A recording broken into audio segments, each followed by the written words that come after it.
একজন প্রবাসী তার নিজেরে কি পরিমাণে জুলুম করে, কত পরিমাণে অত্যাচার করে, তার আত্মা যদি কথা বলতে পারত, বিশ্বাস করেন সারা দুনিয়ার মানুষকে আর্তনাদ করে নালিশ করত, বিচার দিত তার উপরে কি পরিমাণে জুলুম করা হয়, কি পরিমাণের অত্যাচার করা হয়।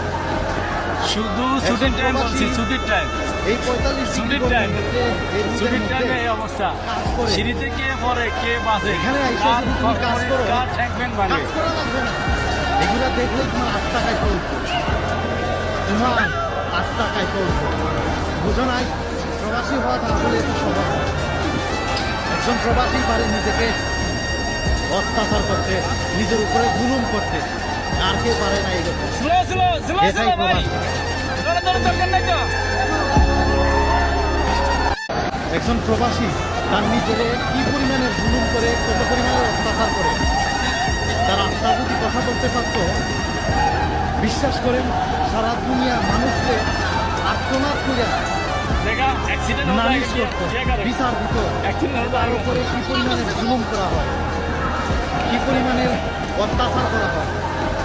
শুধু ছুটির টাইম বলছি, ছুটির টাইম, এই 45 ছুটির টাইম, ছুটির টাইমে এই অবস্থা।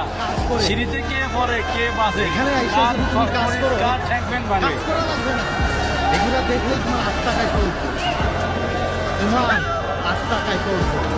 বুঝো নাই, প্রবাসী হওয়াটা আসলে একটু সহজ না। একজন প্রবাসী পারে নিজেকে অত্যাচার করতে, নিজের উপরে জুলুম করতে, আর কে পারে না এরকম। এটাই প্রবাসী।